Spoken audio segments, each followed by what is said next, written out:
acuerdo? ¿Dónde quedamos?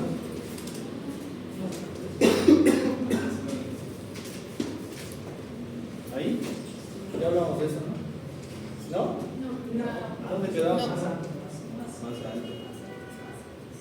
¿Ahí? No, ahí sí. Ahí sí. Ok. Adelante. Ya he hecho el spoiler entonces de lo que vamos a llevar. Bien.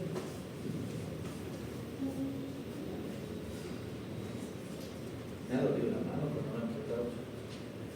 Bien, regulación del eje, habíamos mencionado de que la prolactina y la GH tienen diferentes mecanismos de regulación, necesitan hormonas inhibidoras para que bloqueen su acción, pese a que también estas se liberan de forma pulsátil. Y no se olviden de las señales, tanto positivas o negativas, tanto de estimulación como de inhibición en relación al manejo. Por lo tanto, tenemos que entender lo que es el eje. El gráfico que hicimos el otro día en relación a la hormona que se libera a nivel hipotalámico, la hormona que se libera a nivel hipofisiario y finalmente a nivel de la glándula diana para controlar lo que es la retroalimentación, ¿no? Y debemos saber que hay muchos sistemas que van a superponer al ritmo hormonal, ¿sí? Así que eso es importantísimo que tomemos en cuenta. ¿Qué quiero decir con esto? De que es mucho más potente la retroalimentación que el ritmo, ¿sí? Es decir, para equilibrar, para llegar a una homeostasis va incluso ir en contra del ritmo de secreción hormonal. Recordar entonces lo que es el eje tirótropo, ¿sí? Donde ven el hipotálamo que fabrica TRH, que estimula a la dermihipófisis, fabricando la TSH, y esta va a ir, como su nombre lo dice, estimulante de tiroides a la glándula diana para que se forme T3 y T4, con los diferentes mecanismos o acciones que va a tener estas hormonas. Por lo tanto, una vez que esta hormona esté alta o normal, va a mandar señales negativas o de inhibición a las glándulas superiores. En cambio, si hay déficit de esta hormona, va a mandar señales para que puedan estimularse estas hormonas y manden señales positivas. Esto gracias a una retroalimentación negativa. Entonces, es importante también los diferentes ritmos de secreción hormonal, que luego los vamos a ir comentando, pero por ejemplo hay hormonas que se fabrican en relación al ritmo circadiano, la relación de luz-oscuridad.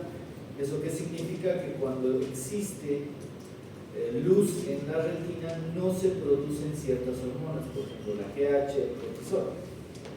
En cambio, cuando no hay luz y no llega esa luz a la retina, comienzan a producirse esas hormonas.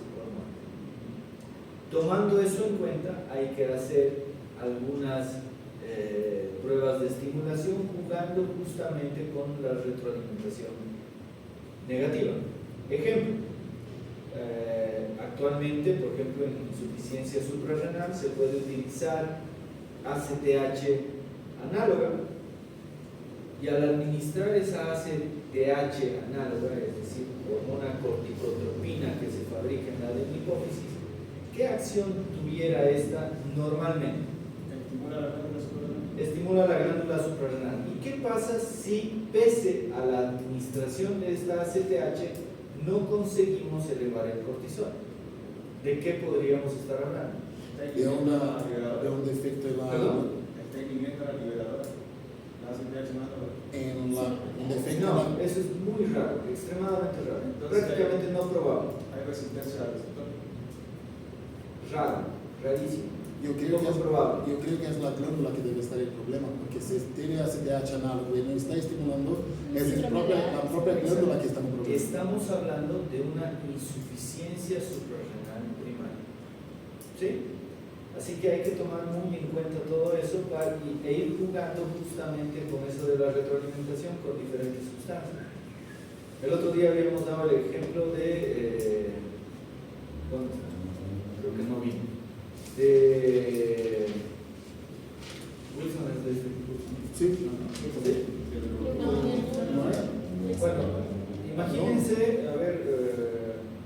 aquí a su compañero de Fortaleza. ¿Cuál es tu nombre?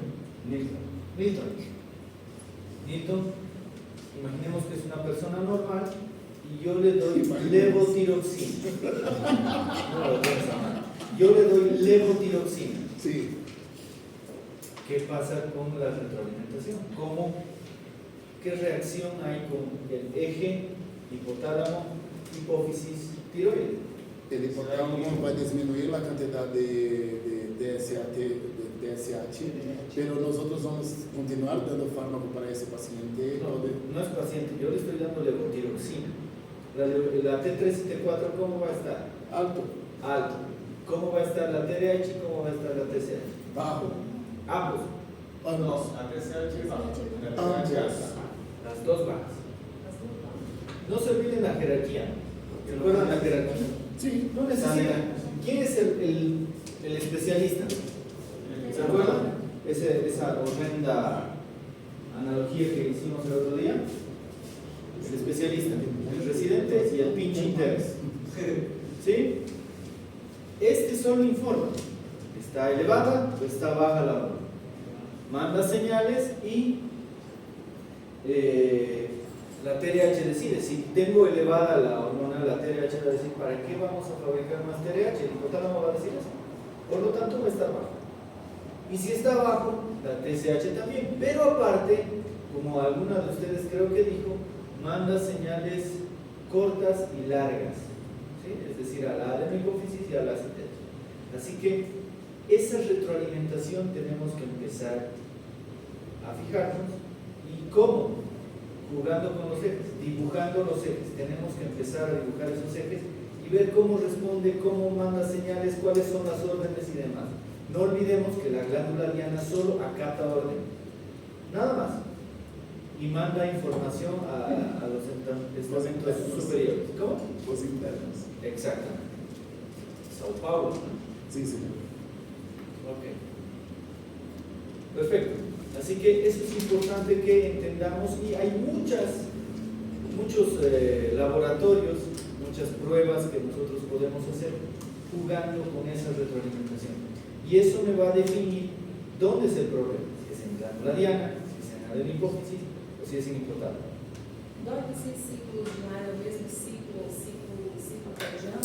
Luz, oscuridad. Es E tem um horário día, não, noche. que é desde a meia-noite às 4 da manhã. Exactamente. Por eso nuestras abuelitas decían, crecemos cuando dormimos. ¿Por qué? Porque la GH es donde más se produce cuando dormimos. ¿Sí? Lo mismo con el cortisol. Habíamos dicho que ustedes están ya con cortisol bajo, ya está bostezando aquí el compañero, su cortisol ya está empezando a descender. Es por eso. Así que entendamos eso a la hora de solicitar examen. Ahora, es mucho más complicado aún porque los ritmos son de diferente forma de presentación, por ejemplo, en una mujer. En el ciclo menstrual, por ejemplo, si yo le pido estrógenos o estradiol a una mujer que recién ha menstruado o que está en menstruación, ¿cómo estará? ¿Estará alto? ¿Estará bajo? ¿Cómo estará? Bajo. En cambio, cuando está ovulando, es donde más alto está. Por eso es tan importante que cuando solicitemos hormonas sexuales a una mujer para determinar, por ejemplo, amenorrea, que es relativamente frecuente, habíamos dicho que los animales más infértiles dentro de ese grupo están los seres humanos. Hay que preguntar en qué fase de la menstruación está. ¿Sí? Por eso es importante. Ahora hay aplicaciones en los celulares que te andan diciendo el tiempo y eso ayuda muchísimo. Aunque no estés presentando menstruación, ya te lo está calculando todo eso. Así que sería bueno que sobre todo las mujeres siempre estén con eso, sobre todo cuando deseen embarazarse y demás, va a ser muy útil y demás. ¿Sí? Así que hay esas pruebas que son importantísimas, ¿sí? Jugando con las respuestas normales y anormales que vayan a tener la retroalimentación. ¿Ya tenemos el chiste? Vale. ¿Cómo queda un mago después de comer? Vamos, Tito. ¿Qué? ¿Cómo queda un mago después de comer? Malura. ¿Qué? Algo después de comer. Hay que mejorar los chistes. Doctor, yo estaba viendo algunos estudios hablando sobre la luz, los tipos de luz y cómo eso está afectando a las personas hoy en día. Y yo no entendí algunas partes, pero la luz blanca y la luz, sí, la luz blanca, la luz de televisión, teléfono, la luz blanca y la luz amarilla. Hablando que la luz amarilla ela tiene menos reflexos en nuestro ciclo circadiano y la luz de celular es la peor que hay. Azul. La luz Sí. amarilla, ¿no? Es la mejor. Sí. Exacto. Y- Pero es más cara. La blanca más cara. Hoy, Claro, consume. sí. Sí, con Consume más. La gran mayoría de las casas hoy, porque por ejemplo la luz LED es la más económica que hay, ¿cree que eso está interfiriendo en las personas hoy en día de todas las formas relacionadas a su sueño? Sí, el problema es que, ¿qué es lo último que hacen ustedes cuando van a la cama? Jugar Ver el celular. Cerrar los ojos. Ver el celular. Es lo peor que podemos hacer. Y alguien la luz apaga. ¿Qué es lo primero que hacen al despertar? Generalmente ver el celular. ¿Qué es lo que hacen antes de una prueba de endocrinología? ¿Qué es lo que van a hacer? Quedarse despiertos toda la noche diciendo de que van a probar y vienen al examen con cortisol bajo y no nos sirve. Así que antes de cada prueba traten de descansar. ¿Y cómo van? Ahora están empezando, ahora creo que es vital decirles de que tienen que empezar estudiando desde ahora porque acumularse temario uno o dos días antes del examen recién están empezando a repasar, no va a entrar nada. Y si va a entrar, no les va a servir para el examen, pero eso es realmente posible. Claro, para probar sí, para decir, ese doctor ha aprobado, tiene las mejores, no tiene sentido. Sí. Estudien por aprender, ¿no? por saber, así que miren, hormonalmente hablando podemos tener muchos beneficios, saber esto del ritmo circadiano y demás, y por lo menos deberíamos dormir 6 a 8 horas. Y para eso tenemos que acomodarnos, no es imposible, yo sé que ustedes están saturados y demás, pero hay que tratar de organizarse bien y sacar el máximo provecho de día y no de noche, porque ya sabemos que hormonalmente hablando vamos a estar con déficit y no va a haber ningún beneficio real. ¿Sí? Porque hay varios vampiros, ¿no? Prefieren estudiar de noche, que en un principio servirá, pero después el cerebro es como cuando vamos a una discoteca, ¿no? Cerveza, energizante, Viagra, tabaco y de paso le meten cocaína. Le estamos metiendo estimulantes, depresores, narcóticos. ¿Se imagina ese cerebro? ¿Cómo está el cerebro que no duerme bien? No está bien. ¿Y qué opción podría dar para nosotros que vamos a empezar internato y tenemos que quedar 36 horas por clase? 16 horas, no creo, 36 horas sí. Sí. 36 horas. Con 12 horas de descanso. Cuando avancemos en un tema en específico, yo les voy a dar un ejemplo de castigo. Este castigo se da, todavía ya menos, pero se da. No me vas a salir desde hoy viernes hasta el próximo viernes. Tienes que trabajar a la par de tus compañeros. Si te quieres bañar, que te traigan ropa, comida y demás. Pero tienes que trabajar. Este tipo de castigos hay todavía. Yo estaba hablando con los chicos de UNICEN y de otras universidades. Entran 7 de la mañana, raramente sale a las 5. Entran 7 de la mañana, tienes que estar a las 7 de la mañana y tienes que empezar el plantón normal. En la Caja Nacional, ya para seguir avanzando, en la Caja Nacional, imagínate, digamos, estás rotando endocrino, tienes más o menos unos 8 pacientes. Sí, El interno o residente tiene que evolucionar a las 8. sí. Tú entras a las 7, pero te dará el chance para que a las 8 esté todas las evoluciones. No, tienes que venir 5, 4 de la mañana. Más temprano. Llegas 4 de la mañana, hoy estás de turno, te quedas al día siguiente, pero tienes rote hasta la noche.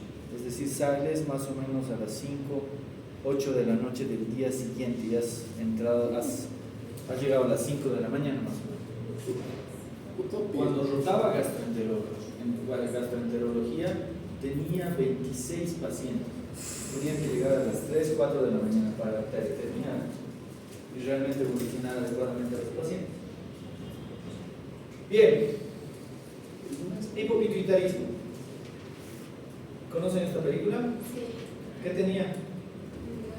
Tenía un pan hipopituitarismo muy mal desarrollado, no es muy fidedigna la forma de presentación, pero bueno, utilizamos esta fotografía para hablar de un pan hipopituitarismo. ¿Eso qué significa? De que no hay secreción hormonal adecuada de las 6 hormonas que se fabrican en la hipófisis. ¿Sí? Quizás puede ser por deficiencia hipotalámica o también propia de la hipófisis. Esta puede estar o no acompañada con un trastorno de alteración de la vasopresina, es decir, provoca diabetes insípida muchas veces. Pueden haber causas congénitas, ¿sí? Es importante saber que podemos nacer sin silla turca, se llama silla turca vacía. Yo tengo 2 pacientes con silla turca vacía. Causas adquiridas, ¿sí? ¿Qué causas adquiridas podrían llamar? Podríamos tomar en cuenta, por ejemplo, lesiones neoplásicas, puede ser un macroadenoma, o pueden ser tumores cerebrales que compriman esta zona y puedan provocar mayor daño y alteración en la producción. Radiación, hemos dicho, por ejemplo, los que trabajan en imágenes tienen un carnet aquí, una pequeña plaquita, no sé si se han fijado. Eso es para determinar cuánto tiempo de radiación y luego tienen libre aparte de las vacaciones, porque si no lo estaríamos irradiando constantemente, ¿sí? Así que hay que tomar eso en cuenta. Y otras patologías como por ejemplo cirugía TEC que puede provocar hipertensión intracraneal, infartos que también pueden ser posibles. Se ve a diario que pacientes que necesitan radioterapia cerebral también por X o Z motivo también podrían, si no es de la zona, podrían provocar también déficit en la producción hormonal. Y hay otras patologías sistémicas que también se asocian a déficit de esta patología. Supuestamente esta niña mujer tiene problema de silla turca vacía, ¿no? Es decir, nació con pan hipopituitarismo directamente, no produce, por eso no está supuestamente bien desarrollada, pero aparentemente el eje tirótropo estaba bien, medio raro, pero bueno, son más gorditos y tienen diferentes fases. Perfecto. ¿Qué imagen es esto? Ahí está, es una resonancia magnética, ahí está la glándula pituitaria, esto es T2, porque el líquido cefalorraquídeo se está pintando. Sí. Miren el punto brillante de la neurohipófisis, podría corresponder a un microadenoma, ¿sí? Pero miren cómo se ve aquí, de cómo se debería ver en una resonancia normal la hipófisis, debería tener una imagen más o menos isointensa, pero miren, es hipointensa. Probablemente nos esté hablando de déficit de secreción hormonal, o tal vez no haya células que estén produciendo. Entonces hay diferentes patologías que nos pueden asociar a alteraciones hormonales centrales. Habíamos mencionado el otro día el síndrome de Sheehan. ¿Sí? El síndrome de Sheehan se puede acompañar de una disminución en la producción de hormonas adenohipofisiarias por disminución en la irrigación por una hemorragia obstétrica masiva.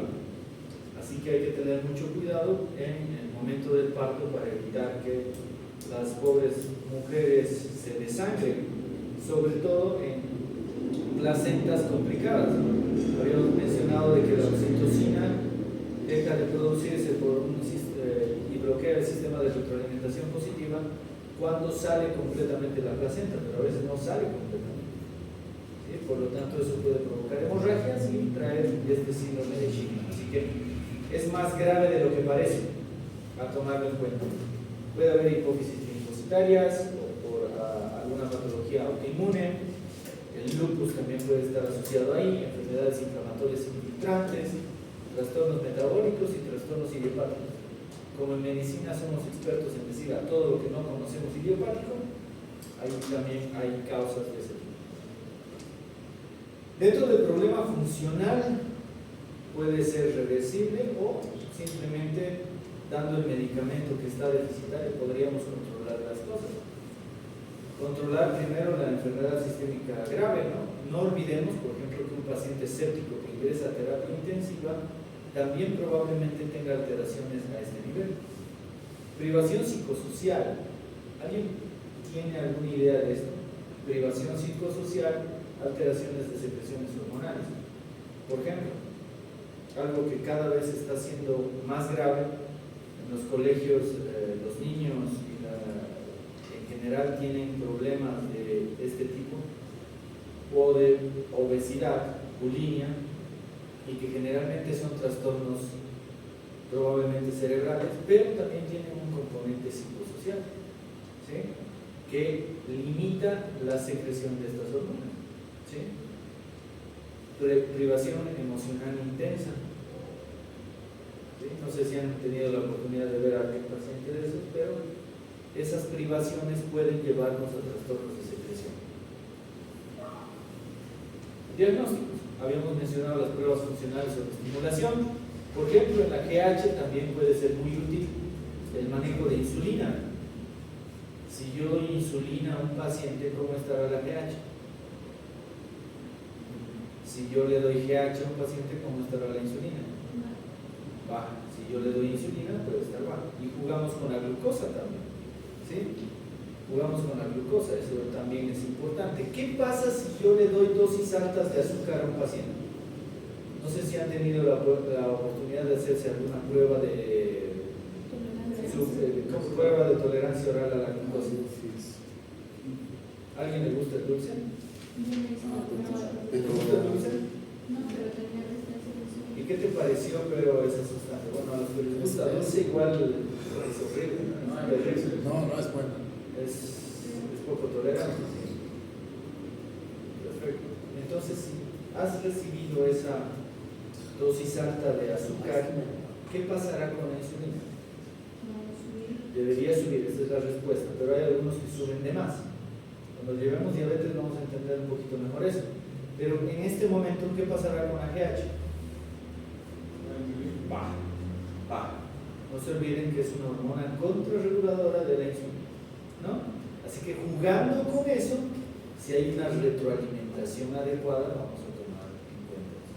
Por ejemplo, como habíamos mencionado, una insuficiencia suprarrenal puede ser diagnosticada con ACTH y también tiene que ver la insulina. ¿Por qué? Porque el cortisol también es otra hormona contrarreguladora de la insulina. ¿Sí? Es decir, a ver, pacientes con gigantismo, acromegalia se asocian a diabetes por esa contrarregulación. Pacientes con Cushing se asocian a la diabetes. Pacientes que toman glucocorticoides, ¿a qué se asocian? A la diabetes por esa contrarregulación. ¿Sí? La TSH, ¿sí? Lo que hemos hecho con su compañero aquí Milton, que probablemente sea normal, que sea molestado. LH y FSH, LH y FSH, que tiene concentraciones en relación a la testosterona y al estradiol principalmente, y jugamos con eso. Ejemplo, ¿qué pasa si yo quiero tomar o quiero utilizar testosterona para tener músculo? ¿Qué pasará con estas hormonas? Se inhiben, exactamente. Utilizo por largo tiempo la testosterona. Quito la testosterona, ¿qué pasa? Se empieza a reactivar la cognitiva. Esto va a reactivarse muy lentamente. Sí, generalmente los niveles de testosterona son bien bajos. Tiene sus efectos, ¿no? La testosterona tiene sus efectos muy mal. La gran mayoría de las personas que no utilizan más testosterona no consiguen volver a tener sus niveles normales, ¿no? Siempre está más bajo. Es muy complicado. Es complicado. Y sobre todo se utilizan a largo plazo, ¿no? Así que hay que jugar con esa retroalimentación. ¿Sí? Es importante. Estas pruebas funcionales son de vital importancia. Entonces, ¿qué hacemos con el tratamiento? Si hay déficit hormonal, Doy la hormona, nada más. Solo doy la hormona y con eso vamos a resolver el problema. El objetivo es reemplazar las hormonas. Entonces, si tengo déficit de GH, ¿qué le doy? GH. Sobre todo en niños, ¿no? En adultos es un poquito más complicado y además la necesidad en adultos que ya tienen cierre de la placa de crecimiento no tiene mucha razón de ser. Si tengo déficit de prolactina, raro que se pueda hacer algo más. La corticotropina, si hay déficit de corticotropina, por lo tanto va a haber déficit de cortisol. ¿Cómo planteamos eso? Con uso de glucocorticoides principalmente. ¿Sí? Aquí en Bolivia, por ejemplo, todavía es un poquito complicado encontrar hidrocortisona oral. ¿Sí? Antes no había para nada, pero ahora ya estamos teniendo opción de comprar, aunque como no hay dólares, más difícil y cada vez los medicamentos están aumentando de precio, ¿no?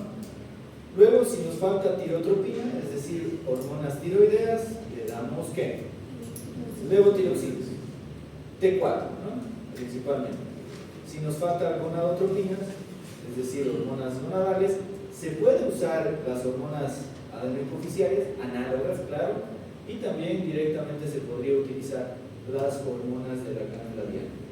¿Sí? Así que es muy sencillo, nos falta hormona, dependiendo del caso, claro, le damos hormonas. ¿Por qué? Porque ¿qué pasa si es un adulto mayor?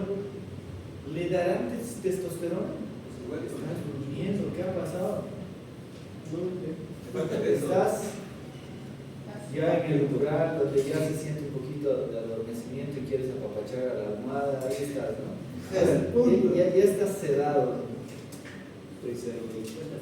¿Qué opinan? Yo le daría, pero a la base fisiológica, porque no la lleva su mejor condición de vida, le sigue para los huesos, Exacto. le da energía. Y ahora te planteo esto, ¿qué pasa si tienes un paciente con cáncer de próstata? No, ni nada. No le das, ¿verdad? Así que hay que tomar en cuenta cada punto, es importante. ¿Por qué? Porque esta hormona en pacientes con cáncer es lo que más predispone a mayor estímulo de ese cáncer, o mayor predisposición al cáncer. ¿Qué es lo que se les hace? Castración farmacológica o castración quirúrgica, para evitar de que esta testosterona siga estimulando células cancerígenas. Así que hay que ver las opciones y depende. Por ejemplo, si tengo cáncer de mama, ¿le daré estrógenos? No. Hay que tomar muy en cuenta todo eso. Entonces, miren esta imagen, este punto brillante, y miren esto. ¿Este es T1 o T2? ¿T1 T2? T1, ¿no? Líquido cefalorraquídeo negro. Aquí hay un microadenoma que es menor a 10 milímetros y aquí hay un macroadenoma que está de más decirlo es gigante, ¿no? ¿Qué tamaño tiene un microadenoma? ¿Qué? Sí. ¿Y qué tiene un adenoma? Digo, ¿qué tiene una? ¿De qué tamaño es una glándula pituitaria? Eso quería decir.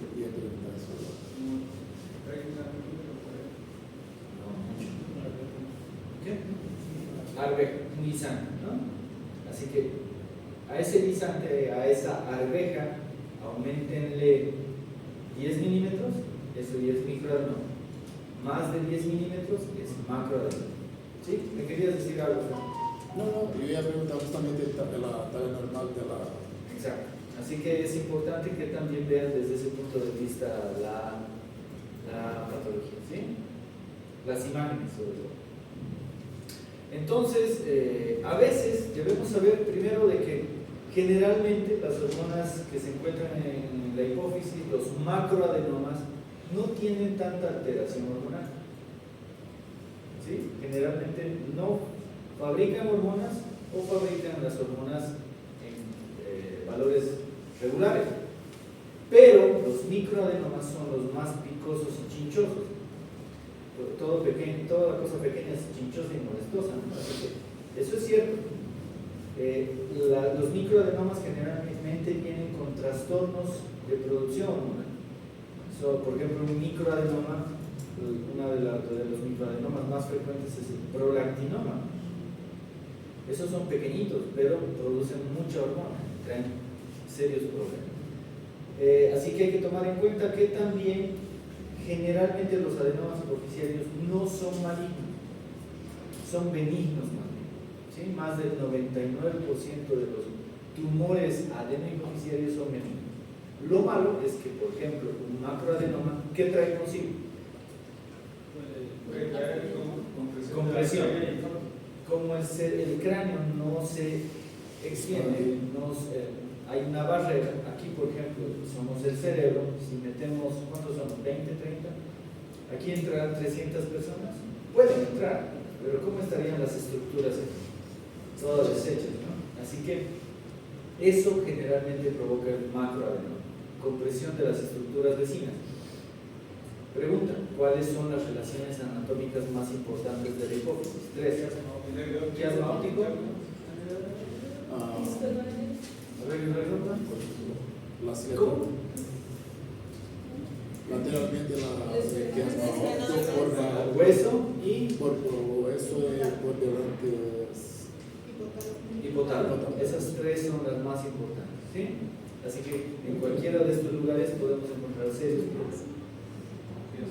Entonces, los tumores secretores y demás. Entonces, los tipos de adenomas hipoficiarios, miren los porcentajes que también podemos encontrar. Habíamos mencionado que las células tireótropas tienen la menor cantidad de celularidad, por lo tanto eso me habla de que es una de las menos frecuentes, un 3%, por lo tanto, si pregunto qué glándula del eje tirótropo está más comprometida, la menos comprometida será el hipotálamo e hipófisis. La más comprometida será la glándula tiroides. En cambio, si hablo del eje corticótropo, la glándula adenohipoficiaria es la que más compromiso va a tener en relación a la producción hormonal.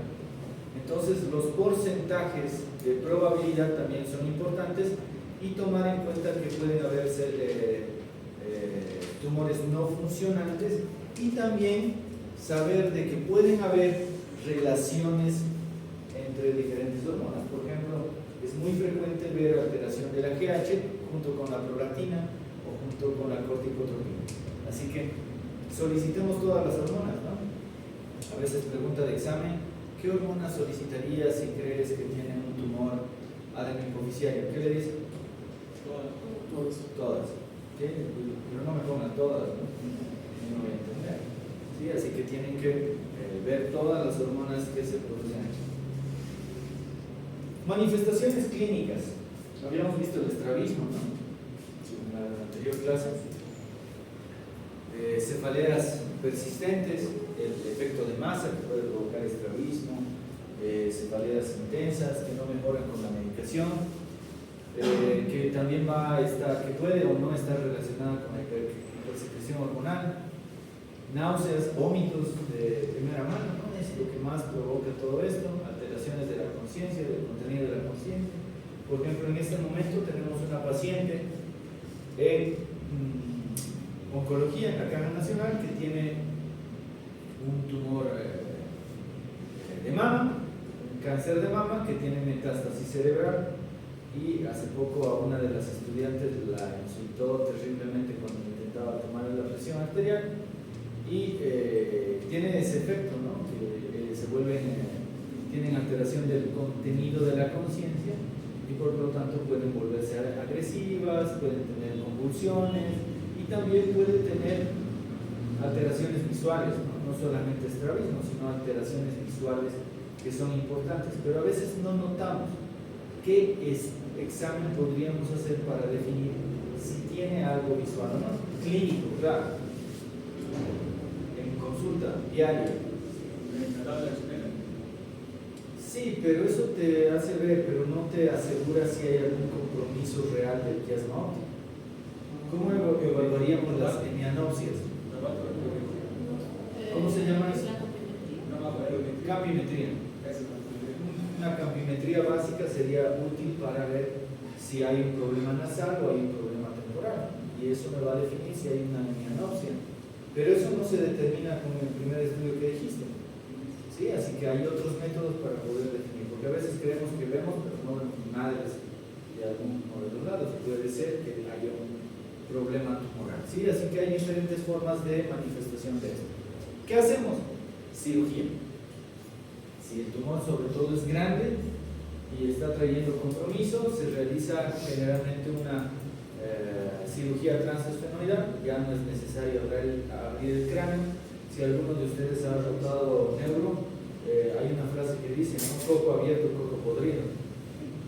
Hay que tener mucho cuidado con abrir el cráneo, ¿no?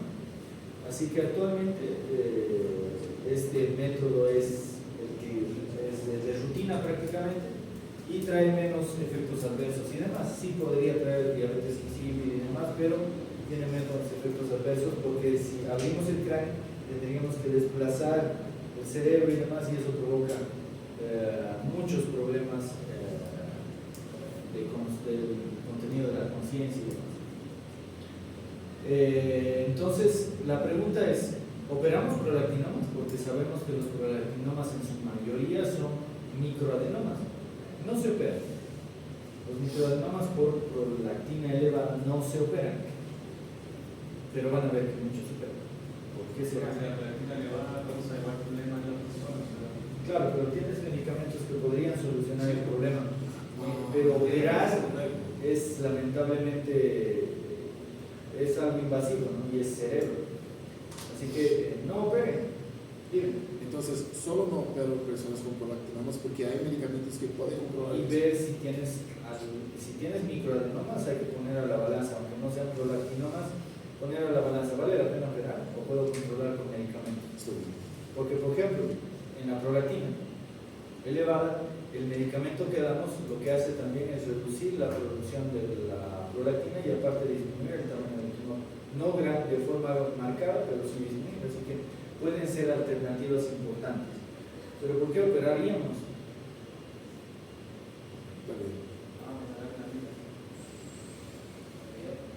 Van a encontrar, ¿no? Espero que no caigan en esas cosas. Reducción de los niveles hormonales, descompresión del efecto de masa, que eso es lo vital, sobre todo en macroadenomas. Esto generalmente no se realiza a más de que sea muy grande, muy extenso el tumor. Y algo importante que debemos tomar en cuenta y que ustedes deben decirle al paciente: estos tumores recidivan. Probablemente necesiten 2, 3, 4 cirugías en toda su vida. No es que extirpamos el tumor y ya. ¿Alguien ha visto la cirugía de la RTU, la resección transuretral de próstata? ¿No tiene la oportunidad? Parece un juego de video, ¿no? ¿Han jugado PlayStation, Xbox y demás? Solo vas raspando. Es similar a esta cirugía. Y lamentablemente no puedes tener la certeza de quitar todo el tumor. Por lo tanto, eso permite recidivas. ¿Sí? Así que eso también deberíamos explicar a nuestros pacientes, porque después nos dicen: usted me operó o no me operó, y otra vez y sigo con el tumor. No es cierto, ahora sí va. Radiación. Ya te estás durmiendo. Radiación. ¿En quiénes indicamos radiación?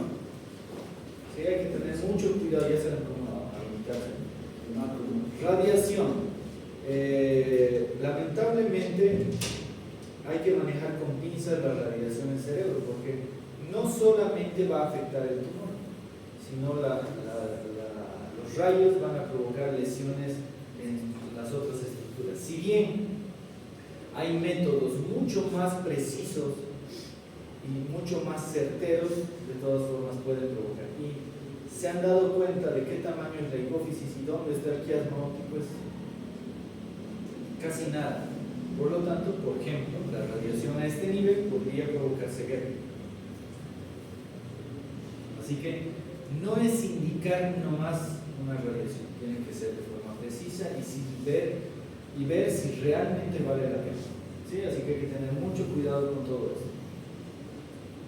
Los tratamientos médicos, por ejemplo, si está secretando de más la prolactina y en menor medida la GH, utilizamos estos agonistas dopaminérgicos como la bromocriptina y de mejor forma la cabergolina, que este es un excelente medicamento que disminuye la secreción de prolactina. Después va a permitir que haya disminución del tumor y por ende de la prolactina, como habíamos mencionado. este va a ser mucho más útil para pacientes que tienen hiperproducción de GH, por lo tanto es muy útil, sobre todo en estos pacientes. También se puede utilizar el ketoconazol. ¿Qué es el ketoconazol?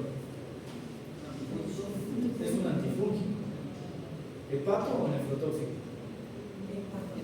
Hepatotóxico. A dosis bajas, no antifúngicas, podríamos utilizar en pacientes que tienen Cushing. Sí, es un medicamento muy utilizado. Después hay otros medicamentos que son análogos a la GH que van a tratar de competir y ir en contra de la retroalimentación.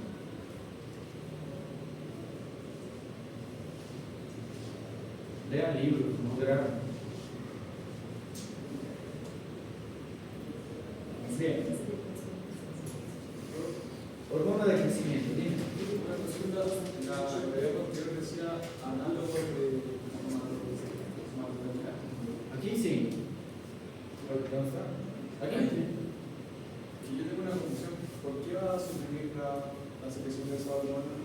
La somatostatina es una inhibidora de la GH. Sí, o sea, si la GH está elevada, vas a utilizar su inhibidor. Lo mismo aquí. Utilizas entre comillas, dopamina, te diré, y va a inhibir la secreción de prolactina. Como habíamos mencionado, estos ejes no son los comunes como el eje tirotropo, corticótropo y demás. Necesitan un inhibidor simultáneo. Hormona de crecimiento. Es muy sencillo entender esto. La hormona liberadora de hormona de crecimiento que se fabrica a nivel hipotalámico, la somatostatina u hormona de crecimiento, la somatostatina inhibidora. Tenían una tarea, creo, de dónde se forma la somatostatina. ¿Dónde se forma la somatostatina? Había esa tarea, ¿verdad? Sí. A ver. El páncreas. Páncreas. Usted dijo que no en el estómago, pero sí hay. Muy poca cantidad. Más en el intestino. Ok. Más en el intestino, exactamente. Y Ay, olvidé, en el. hipotálamo, ¿no? Eso. ¿Salud? Salud. Gracias. Oye, consiga mejor ese chiste. Yo dejo la idea ahí nomás. ¿No sientes?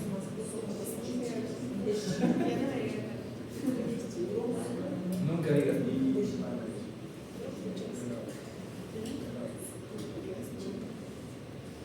Disminuyen trastornos metabólicos y nutricionales, en la obesidad, por ejemplo, estrés y ejercicio. Por ejemplo, otra prueba funcional, que aquí, por ejemplo, a veces no tenemos hormonas estimulantes de hormona liberadora de hormona de crecimiento. ¿Qué es lo que se puede hacer? En los niños, sobre todo, se les hace trotar, se les manda a hacer ejercicio y la GH normalmente debería elevarse. Se les toma la muestra ahí y tenemos elevación de la GH. Si no ocurre, podemos tener déficit de energía más. El estrés, el ejercicio también van a estar relacionados por lo tanto. Así que hay que ver en qué momento dado se le solicita una hormona de crecimiento para entender el problema. Entonces la GH actúa también en receptores transmembrana de prolactina y eso permite de que también puede estimularse esta secreción. Hay también relación con la actividad anabólica, ¿sí? Al igual que la insulina, por ejemplo. Si yo les pregunto, ¿la insulina es anabólica o catabólica? Anabólica. Reduce la grasa corporal, aumenta la masa magra y demás.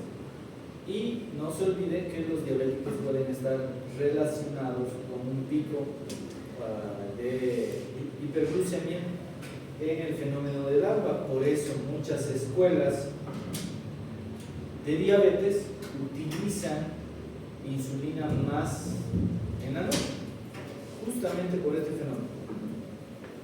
¿Sí? Seguramente han visto utilizar insulina ya en sus prácticas, donde utilizan en la mañana la mayor cantidad de dosis y en la noche una relativa cantidad menor.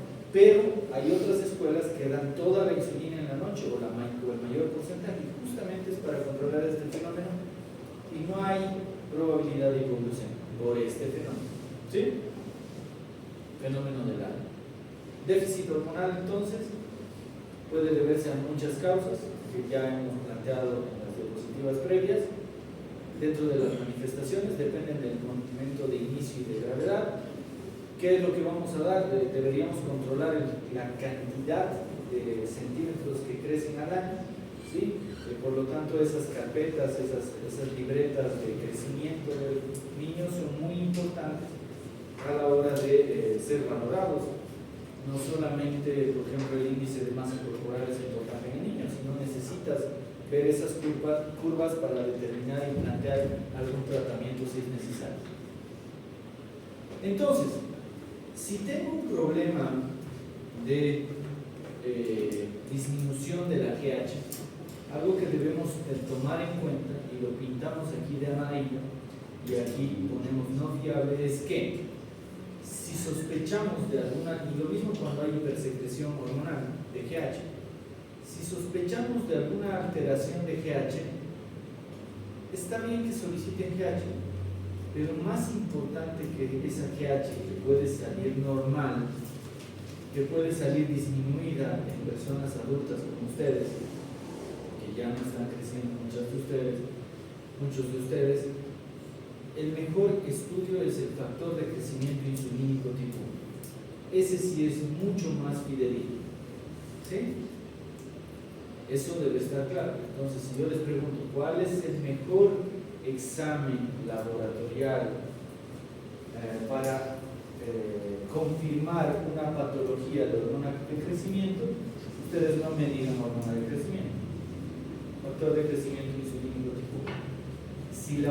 Si la GH está baja, ¿cómo estará el factor de crecimiento insulínico tipo 1? Está bajo.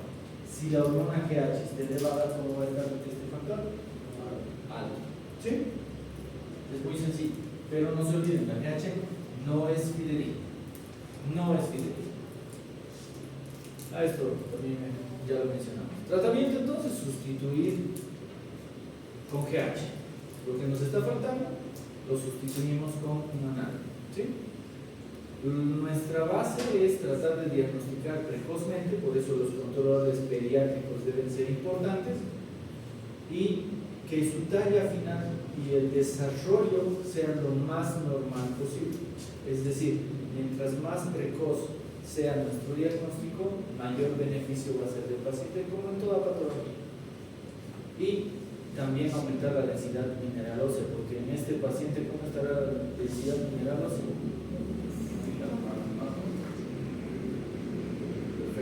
Perfecto. Exceso de secreción hormonal, los tumores, ¿cómo andamos con tiempo? Tomamos en cuenta la acromegalia y el gigantismo. ¿Sí? Los tumores hipoficiarios son relativamente uno de los más frecuentes que hay a nivel hipoficiario. Este se puede asociar a otras hormonas, principalmente la prolactina. ¿Y qué diferencia hay entre ambos? El momento de presentación. La acromegalia se da en adultos donde la placa de crecimiento ya está completamente cerrada. En cambio, el gigantismo se da cuando la placa de crecimiento todavía está funcionando. Entonces, tomando eso en cuenta, ¿cuáles son más altos? Los que tienen gigantismo, ¿no? Hay que tomar muy en cuenta eso. Dentro de las manifestaciones clínicas, ¿sí? Aquí claramente decimos lo que ya hemos mencionado.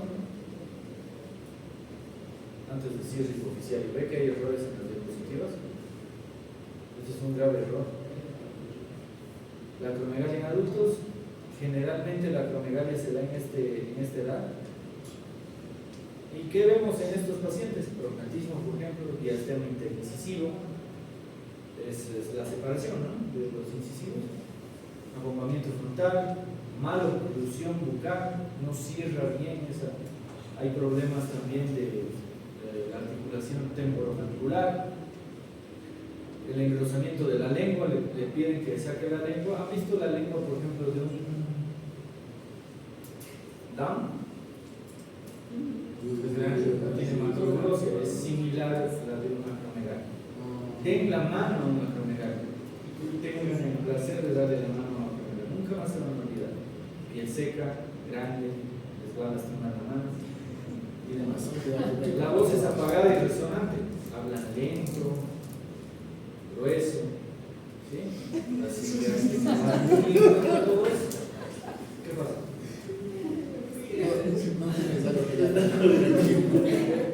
Sí, creo que es alto. No, yo no tiene alternativa. Estoy así. No me sé. No, no tiene. Claro, sí, no, usted. Ahorita el bullying, ¿no? ¿Será? La venganza es chamuña. ¿Sabes qué es chamuña? ¿No? La venganza es dulce. Son unos dulces, unas bolitas dulces que venden aquí, se llaman chamuña. La venganza es dulce, así que tranquilo, ya va a haber oportunidad de molestarnos.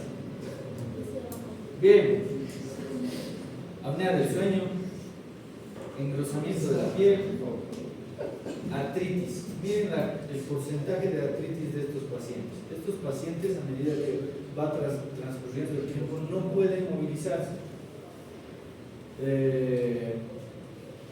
Habíamos hablado, creo, de un luchador. Andrés Gigante. ¿Cómo se llama? Andrés Gigante. El Gran Cali. El Gran Cali, por ejemplo, se han fijado ahora cómo está. Está con bastón, apenas caminando, tiene problemas para movilizarse y justamente por este problema. ¿Sí? Así que vean también articulaciones, es importante que tomemos eso en cuenta. Y otro punto importante, habíamos visto una cardiomegalia en la anterior clase, ¿no? Sí. Esa cardiomegalia nos puede traer serios trastornos cardiovasculares. Estos pacientes se mueren por patología cardiovascular. ¿Sí? Así que hay que tomar muy en cuenta por la visceromegalia que tienen, ¿no? El bólulo gástrico que les comenté, bólulo de simoides, entre otros. ¿Perdón? El valgo significado también siempre tiene problemas de diabetes. Exacto, exactamente. La cardiomegalia es para intentar compensar la talla del paciente. No, es que crece todo lo que no tiene placa de crecimiento. ¿Sí? Por ejemplo, el hueso de aquí crece. Solo que Hígado también. todo crece, todo es grande. Por eso los fisiculturistas tienen como 4. Barriga. Los fisiculturistas que les sale ¿Qué tienen sobresalir? Esa es la Pero que tengan este problema. No, porque usan hormonas de crecimiento y insulina. Ah, si lo utilizan es claro. ¿Qué no utilizan? Ahí está. Compañero. Miren su prognatismo, su diastema incisivo es clarísimo. No, ¿qué falta que ver? Bicho, es grande. Oye, ya basta. Diagnóstico, nuevamente, pH no fiable. ¿Cuánto mides? ¿Cuánto? 1,99. No, 1,99. No resultas en bullying. No te vas a parar frente a mí, ya, por favor, habla bien prohibido. No vas a hacer quedar mal. Prueba de tolerancia a la glucosa, secreción conjunta de PRL, pero tenemos que adjuntar las otras hormonas también. No se olviden de ese factor de crecimiento insulínico tipo 1. No se olviden de eso. Lamentablemente no todos los laboratorios tienen, sobre todo aquí en nuestro país. Pero tenemos que buscar siempre lo mejor, ¿no? Tratamiento entonces, reducir el efecto de masa. Generalmente estos son macroadenomas. Te estás cayendo de eso, hermano. No, estoy mal. Algo así te lo expliqué. Ya tengo mi. Veo. Ya no me contaría. Reducir efecto de masa, la morbimortalidad a largo plazo, cirugía transestenoidal, como habíamos mencionado, puedes utilizar varios medicamentos y finalmente hay que manejar con pinzas siempre la radioterapia, como ya lo hemos comentado. Prolactina, ¿se opera o no se opera? No se ve aquí. Me alegro. Cuidado que pongan en el examen se opera. Pero así son. Cuando estés en mi posición, cuando estés aquí adelante, vas a ver que no es tan chistoso. Yo también me reía. Todo lo contrario, es malvado. No, pero me han puesto contento su evaluación diagnóstica. No estaba tan mal. Dime. Se não encontra esse fator insulino tipo 1, como hace para Dime, diagnosticar? con todo lo que hemos hablado, ¿utilizarías glucosa? ¿Utilizarías insulina? ¿O harías que haga ejercicio? Para exercício. ¿Puedes hacer eso? No, todos Los hacemos. dos. ¿Sí? Por ejemplo, si yo le doy azúcar, lo que estábamos hablando hace rato, ¿cuál sería la respuesta de la insulina? Se elevaría. ¿Y cuál sería la respuesta de la GH? Ahora, algo también importante, ¿la GH matutina será lo mismo que la GH nocturna? No. El problema radica en adultos como nosotros, que la GH ya está disminuida. Por más pulsátil que se fabrique, ya está disminuida. Por lo tanto, hay otras alternativas como el manejo de la tolerancia a la glucosa, a la insulina. No es 100% fidedigno, pero te puede ayudar. Pero tienes que buscar alternativas, porque eso te va a confirmar el problema. Por ejemplo, lo que hacemos nosotros, si digamos tenemos dudas en la caja nacional, no hay, por ejemplo, factor de crecimiento insulínico. Solicito a un laboratorio externo previa venia del asegurado, porque los asegurados quieren tener derecho a todo y no quieren hacerse nada. No, la caja me tiene que pagar porque yo aporto. Yo también aporto, señora. Todo el tiempo tengo que decir eso. Así que tienes que tratar de buscar lo mejor, pero hay alternativas. Prolactina. Solicito GH. Hay que ver que también las mujeres tienen mayor cantidad de células lactótropas, por lo tanto esto va a permitir de que la prolactina sea mayor en mujer. Se inhibe con la dopamina, con el estrés. Hipertiroidismo puede causar hiperprolactinemia. Otra relación. Habíamos hablado de la relación que hay de la GH con la prolactina. Ahora también hay relación de la prolactina con la hormona tiroidea. ¿Sí? Así que cuando tengan alteración de la prolactina, también otro laboratorio que no les debe faltar es un perfil tiroideo.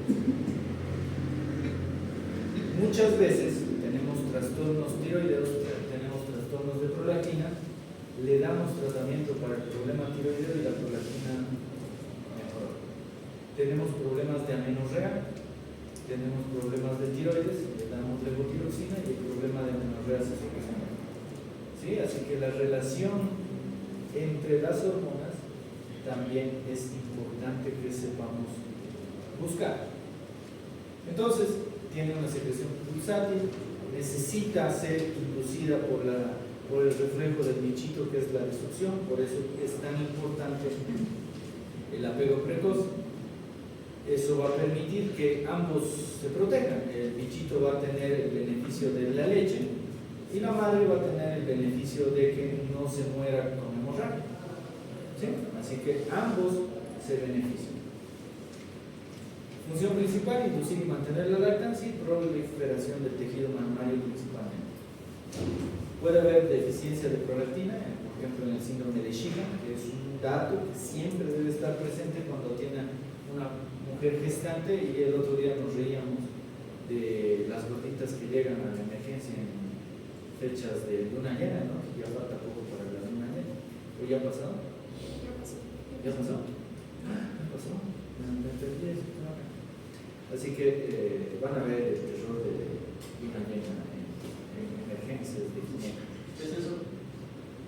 ¿Cómo? ¿Qué es eso? Es decir, cuando hay luna llena es donde más gorditas van a la emergencia. ¿Por qué?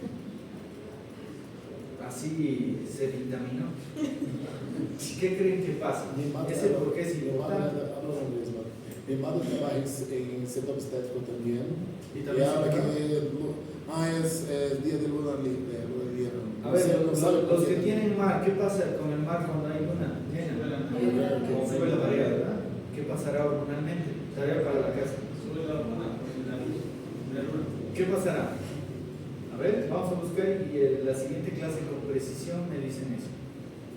¿Qué pasa en luna llena con una mujer embarazada? Pero es donde más partos y problemas de obstetricia, ¿verdad?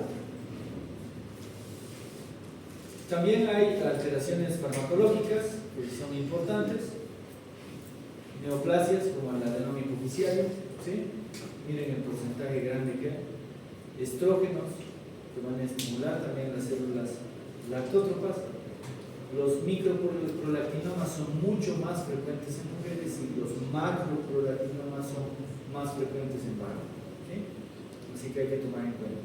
Incluso el estímulo también puede provocar el aumento del tamaño de la hormona, así que eso es vital tomarlo en cuenta. Dentro de las manifestaciones clínicas que estos pueden presentar son galactorrea, alteraciones menstruales, la infertilidad. Creo que hablamos con ustedes, no sé cuál es el peor método anticonceptivo que hay. El coito interrumpido.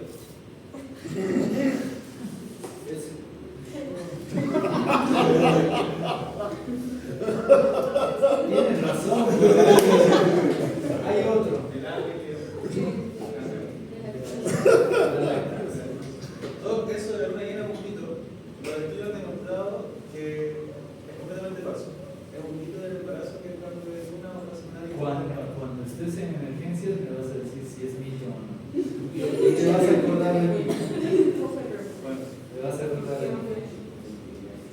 Algo importante que debemos tomar en cuenta entonces es ese método anticonceptivo de la lactancia, ¿ya? Es un pésimo método, pero cuando hay este problema de hipersecreción de prolactina, también hay un problema de infertilidad, ¿no?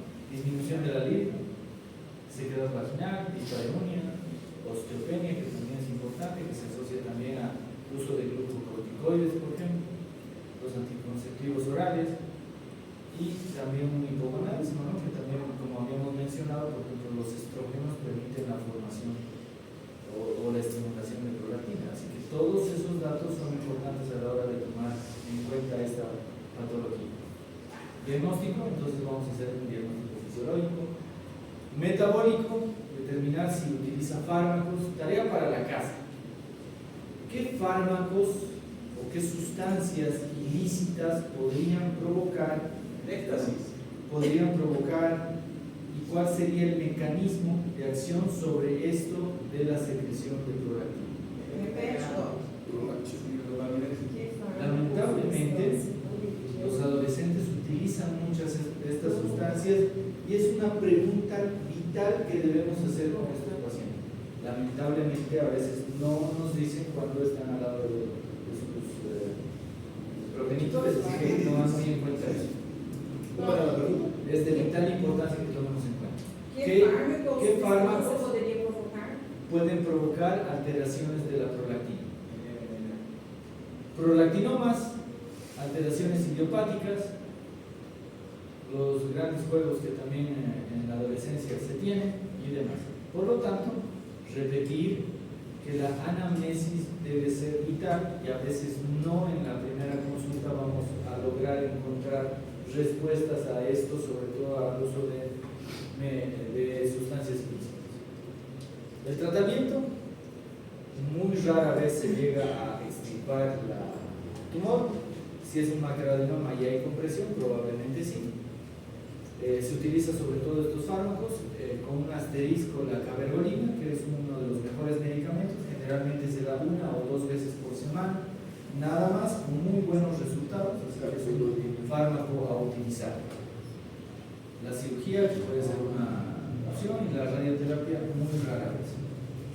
Hormona corticótropa, debemos saber de que esta hormona también se puede secretar en otros lugares, en otras zonas. Puede haber una secreción ectópica de esto, es decir, no solamente se puede secretar a nivel adenohipoficiario. Uno de los lugares más frecuentes es el pulmón.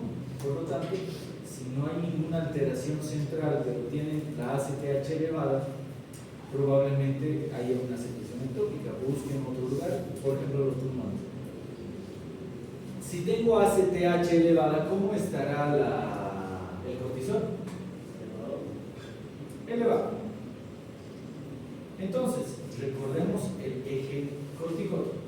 ¿Qué es el eje corticótropo? Hipotálamo, CRH u hormona liberadora de corticotropina, la adenohipófisis con ACTH, que es la hormona corticotropina, que va a estimular a toda la glándula suprarrenal, principalmente a la corteza glomerular, fascicular y reticular.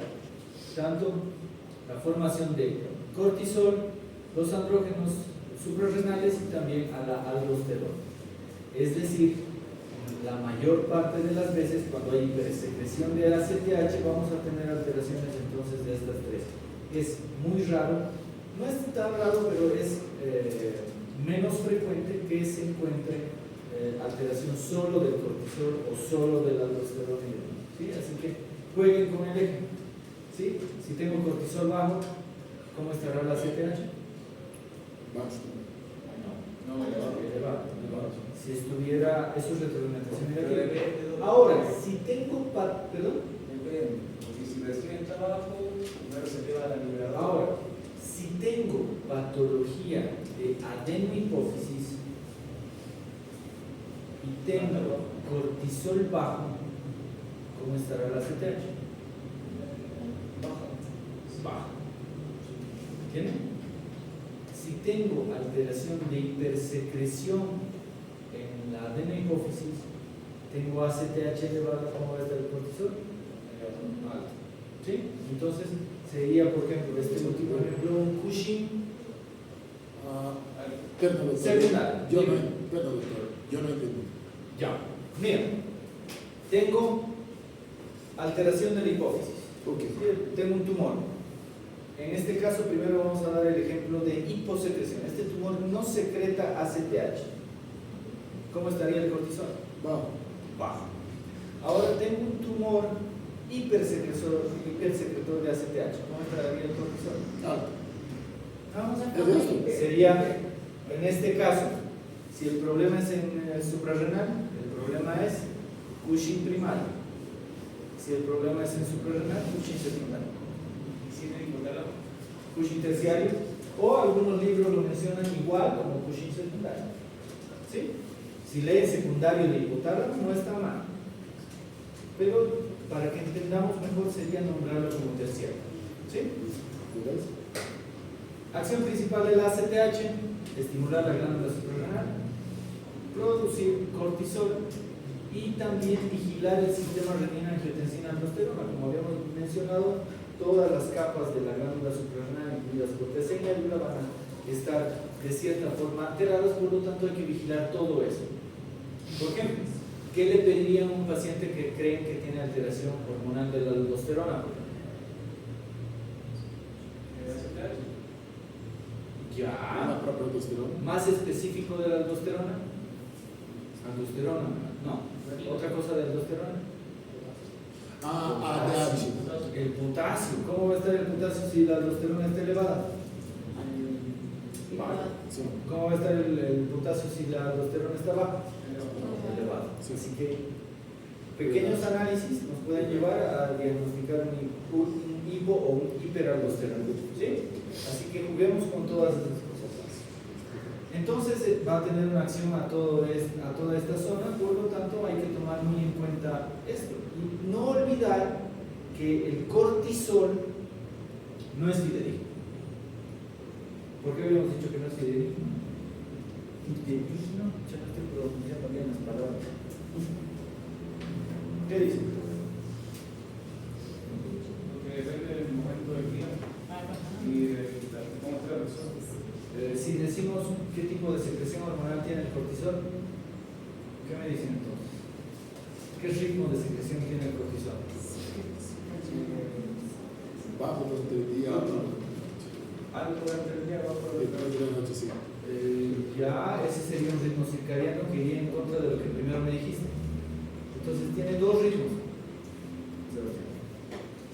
Ritmo circadiano, noche-día, y ritmo pulsado. ¿Sí? Por estrés y demás. Justamente por eso no es fidedigno el cortisol. Por lo tanto, la ACTH siempre tiene que estar presente, o un cortisol salival o urinario. ¿Sí? Entonces, no se olviden jugar con los ejes, eso es de vital importancia. Y esto es algo también vital. El cortisol inhibe la secreción superior. Si el cortisol está alto, va a inhibir la secreción hormonal superior. ¿Sí? Entonces hay que jugar con ese eje de esa forma, qué es lo que sube, qué es lo que baja, y esto es vital. Esta diapositiva creo que es la más importante que debemos tomar en cuenta. La respuesta de secreción de CRH y por lo tanto de corticotropina necesita varios meses para recuperarse. ¿Eso qué me quiere decir? Que después del tratamiento se demora.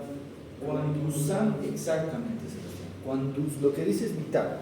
Cuando usamos de forma crónica el glucocorticoide, esta glándula, el hipotálamo y la hipófisis en relación a la secreción de ACTH, es tan lenta, parece estudiante de medicina flojo, no responde y tarda en volver a reaccionar, varios meses, incluso años. Por lo tanto, cuando usen de forma crónica el glucocorticoide, no lo quiten rápido. Tiene que haber una desescalada. No pueden utilizar rápido. Y pregunta para la siguiente clase. Dime, pregunta para la siguiente clase. Entonces, a dosis altas, ¿cuánto tiempo podría utilizar el glucocorticoide para poderlo retirar de forma brusca? ¿Sí? Pero quiero que me digan, pues, sus tareas. Dígame, Doc, que he buscado esto, tal. ¿Sí? Si utilizo a dosis máximas el glucocorticoide, ¿en cuánto tiempo puedo retirar de forma brusca, aguda el medicamento sin tener este tipo de problemas de que la glándula no pueda responder? Una semana. No, 3 días. ya estás adivinando. Así. Ha jugado Lota, está jugando Lota. Sí. Perfecto, así que hoy quedamos.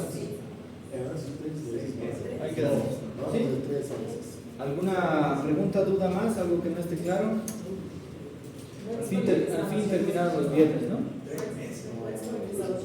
No. La primera clase les dije que no. No graben. No sé por qué siguen grabando, pero atiendan, lean libros.